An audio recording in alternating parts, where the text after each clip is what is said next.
Furniture and furniture design is just as much art as, painting or drawing. I mean, it affects people, I think. Obviously it's function. You gotta put a drink down on a table and you need to sit down in a chair. But I think no matter what, people have always wanted beautiful things, and of course, whether it's furniture design or architecture, there's always been, a combination or marriage of those two things, form and function.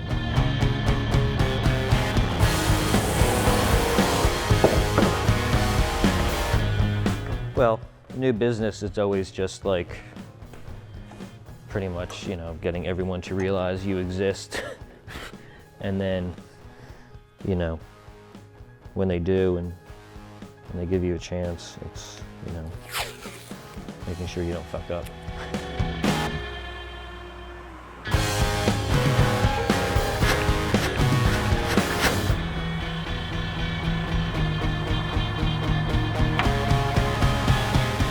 Well, my father's a carpenter by trade, and I grew up working with him. He took me and my brother to work. I think ever since we were 5 or 6 years old, we would, our job was to walk around the house and pick up nails when he was redoing roofs or siding. So I just kind of got into working more in a shop environment, cabinetry and custom pieces of furniture, because it was the same, but it was different enough that I felt like I was doing something new and unique.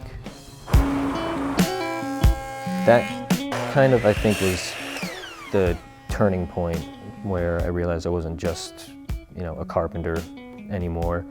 And the more I started working with clients, I think, on the creative development end and product development end, I just realized that even though it was something I was always passionate about, I wanted to pursue, my own creative aspects and outlets. And that led to leaving that job and going from a, I guess, still somewhat, albeit small company to a large global corporation, and still doing the same thing, I guess, at its core, but the stakes were so much higher, the budget was so much higher, the amount of people involved were so much more intense.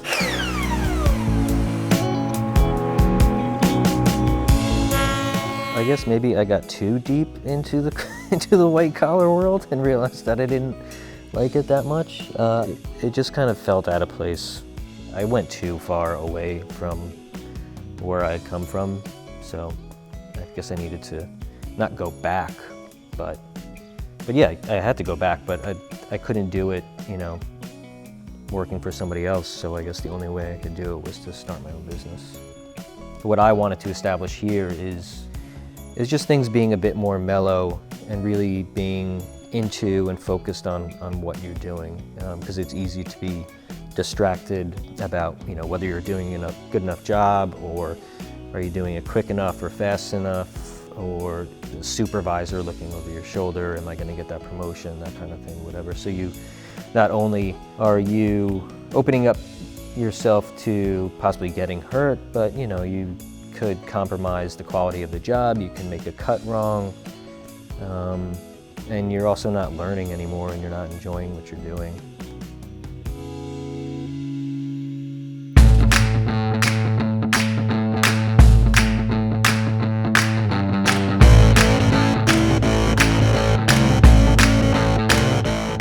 When I'm doing my own work and our own in-house design stuff, it usually kind of starts off with an obsession or fascination with a design period or a specific artist or art house or architectural style or painter or painting movement or art movement. And then it's a lot of dwelling on that and doing a lot of research and sketching. And then concepts and pieces start to kind of take shape two-dimensionally.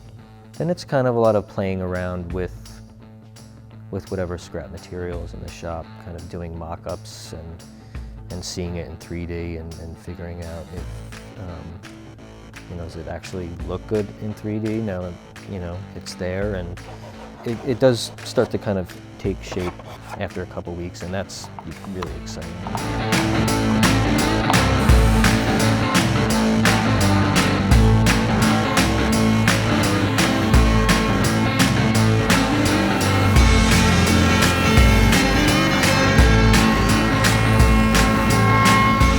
it's a long process. I mean, you never really stop learning. I think some people grasp that concept, some people don't.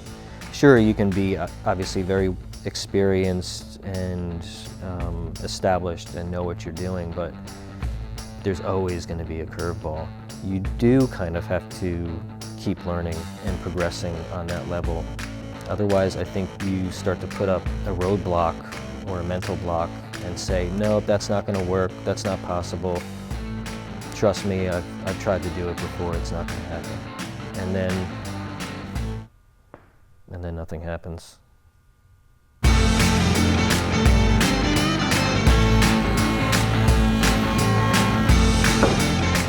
In the world of, you know, what am I going to do with my life kind of thing, it just kind of always came back to this in one level or another. It is repetitive, but it's not when you're really into it, and maybe, again, it's just the medium of wood or certain types of wood, but I don't think so. I mean, sometimes whether it sounds corny or not, like every stroke or pair with a chisel is different for every piece. It just, you know, especially with certain types of wood, it takes it a different way, and it's, I guess, kind of like surfing. You know, surfing isn't repetitive. I'm just happy doing it, and I think I'm good at it. And just looking at something that you've made is rewarding, you know, even when it's ugly.